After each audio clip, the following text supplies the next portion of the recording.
Hello guys, कैसे हैं आप सभी लोग। I hope all are fines. That's today story Gaurav Tiwari. आज की जो कहानी है गौरव तिवारी की है, जिसकी डेथ मिस्टीरियस तरीके से हुई थी। आज तक पता नहीं चल पाया कि उसकी डेथ किस कारण से हुई और मेन रीजन क्या था। पुलिस ने इस चीज को सुसाइड कह दिया, यानी आत्महत्या करना। और ये लोग आज भी मानने को तैयार नहीं है। कई लोग कहते हैं कि जो ये तिवारी था गौरव, इसकी डेथ किसी पैरानॉर्मल एक्टिविटी के कारण हुई है। और आज भी लोग सोशल मीडिया कहीं पर भी देखो, सभी मेन कारण पैरानॉर्मल एक्टिविटी बताते हैं। और ये जो पुलिस थी, इसने सुसाइड का नाम दे दिया था। आखिरकार किस दिन ये घटना घटी, क्या था पूरा मामला, ये जानते हैं। शुरुआत होती है 7 जुलाई 2016 के दिन की।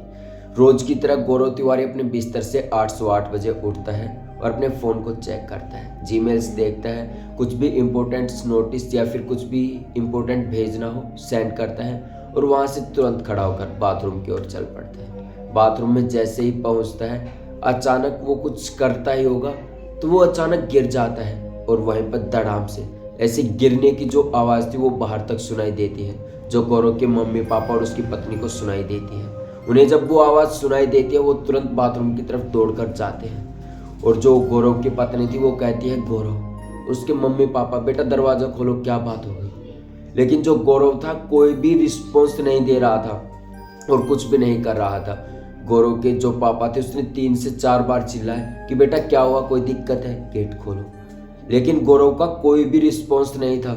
इस बात को लेकर गौरव के पापा, उसकी पत्नी चिंता में पड़ गए कि आखिर गौरव को क्या हुआ।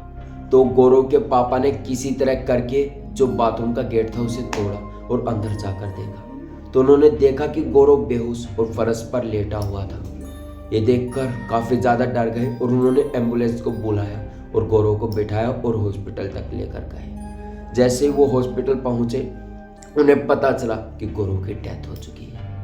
क्या रीजन रहा होगा, ये सब सोचकर काफी परेशान गौरव की पत्नी की आंखों में आंसू, उसके मम्मी पापा काफी ज्यादा परेशान।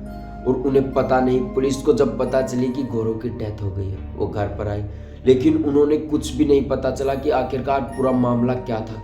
तभी थोड़े ही दिन पहले गौरव की जो पत्नी थी उसने एक पुलिस में रिपोर्ट दर्ज करवाई थी। उन्होंने कहा था कि गौरव ने अपनी पत्नी को बताया था कि मैं एक जगह ऐसे ही इन्वेस्टिगेटर करने गया था, तो वहाँ पर कुछ ऐसा लगा कि कोई एक साया, एक स्पिरिट जो मेरे साथ साथ घर तक आ गई है और मुझे फोर्स कर रही है अपनी दुनिया में जाने के लिए, यानी ले जाने के लिए। ये गौरव ने अपनी पत्नी को सब कुछ बताया था और ऐसी जगह पर वो गया था जहाँ पर कम से कम 12 आत्माएं थी। उसकी रेडिएशन से उसे पता चला था। गौरव की पत्नी ने भी पुलिस को बताया था, लेकिन पुलिस ने इस चीज़ को सुसाइड का नाम दे दिया। और गौरव की आज भी जो मेन मुद्दा है, किस कारण से डेथ हुई, किसी को नहीं पता चला। गौरव की जब डेथ हुई तो बताते हैं कि यहाँ पर गर्दन पर एक काला सा निशान था, जो आज भी एक पहेली बन चुका है और ना ही किसी को गौरव का पता चला है कि कैसे डेथ हुई। और आखिरकार दोस्तों, मैं आपको पहले पूरी कहानी बता दूं, गौरव कहाँ का रहने वाला था, कैसे उसने ये इन्वेस्टिगेटर की जर्नी स्टार्ट की थी। तो दोस्तों, गौरव जो था पटना का रहने वाला था। 1966 में उसका जन्म हुआ था और वो मात्र 21 साल की उम्र में अमेरिका में अपनी पढ़ाई सीखने के लिए गया था, एरोप्लेन के बारे में, कि कैसे रिमूव, कैसे कुछ भी बनाते हैं एरोप्लेन का, ऐसे एयर की पढ़ाई करने गया था गौरव वहाँ पर। लेकिन वहाँ पर जब एक फ्लैट में वो रह रहा था, उसके साथ कुछ अजीब सी घटनाएं हुई थी। कभी कभी उसे पर्दे के हिलने की आवाज़ें आती थी कि पर्दा हिल रहा है, पर्दा चल रहा है, ऐसे मतलब लहराने की आवाज़ें आती थी। और एक बच्ची की रोने की आवाज़ें आती थी, कभी हंसने की आवाज़ें आती थी। गौरव के दिमाग में 2-3 ऐसे शब्द बन चुके थे और वह ऐसे लगता था कि ये जो चीज़ें हैं अपने रूम में अपने आप हिल रही है। गौरव को ऐसा लगता था और गौरव की वहाँ से ये पैरानॉर्मल एक्टिविटी की इन्वेस्टिगेटर जर्नी स्टार्ट हुई। वहाँ पे गौरव को लगा कि पैसे तो मैं ज़्यादा नहीं कमा पाऊंगा, लेकिन एक जो फेम होता है वो मुझे मिल जाएगा और मेरा करियर है जो स्टार्ट हो जाएगा। गौरव ने ये सोचकर शुरू किया था और उसके साथ काफ़ी लोग उस फ्लैट में रहते थे। वहाँ पर गौरव को पता चला कि यहाँ पर एक छोटी बच्ची थी जिसकी डेथ हो गई थी और यहाँ से तभी से उसकी जो आत्मा स्पिरिट है यहाँ पर घूमती रहती है। और ऐसे ही चलते चलते गौरव की मुलाकात पैरानॉर्मल के फाउंडर जो एक्टिविटी करते हैं, जो जाते हैं घूमने इधर उधर देखने, उनसे हुई। और वहीं से गौरव की शुरुआत हो गई और वो काफ़ी जगहों पर घूमने गया। उसने कम से कम 6000 जगहों को ऐसे देखा जो पैरानॉर्मल से घिरी हुई थी और वहाँ पर उसने खूब रिसर्च की, उसने रेडिएशन से पता लगाया, ऐसे काफ़ी रिसर्च की। जिन 6000 चीज़ों की उसने खोज की थी जहाँ पर पैरानॉर्मल एक्टिविटी थी जहाँ पर, तो वहाँ पर उसे लगा कि काफ़ी लोगों को ऐसा महसूस होता था कि वहाँ पर कुछ ना कुछ तो है। और उसने सोचा था कि सभी के लिए एक ऐसी कॉल व्यवस्था की जाएगी जिसे पैरानॉर्मल एक्टिविटी महसूस होती है या फिर किसी को खुद के पास किसी का होने का एहसास होता है।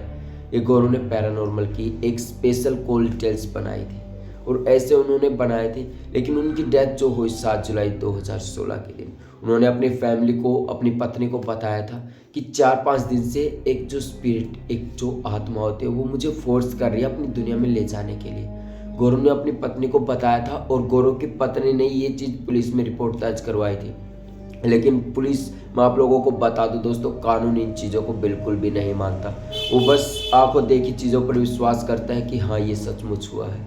लेकिन गौरव के साथ जो मिस्टीरियस डेथ हुई थी, यानी जिस प्रकार से उसकी डेथ हुई थी, आज तक किसी को पता नहीं चल पाया कि गौरव की डेथ होने का मेन रीज़न क्या था और वो किस तरह से उसकी डेथ हुई थी। बस एक गर्दन पर काला निशान था। या तो कई लोग साजिश कहते हैं या फिर कोई पैरानॉर्मल एक्टिविटी, या आखिर पूरा मामला क्या था आज तक कोई नहीं जान पाया। आपको क्या लगता है दोस्तों, कमेंट बॉक्स में ज़रूर बताएं। और आज की जो कहानी है यहीं पर समाप्त होती है। गौरव तिवारी एक मिस्टीरियस जिसकी मिस्टीरियस तरीके से डेथ हुई, जिसके बारे में किसी को कुछ नहीं पता चला। आपकी क्या राय है दोस्तों, कमेंट बॉक्स में ज़रूर बताएं कि गौरव की डेथ का मेन रीज़न क्या था। और ऐसी कहानियाँ सुनने के लिए चैनल को सब्सक्राइब करें। कल फिर से मिलेंगे एक और खौफनाक सच्ची क्राइम की कहानी लेकर।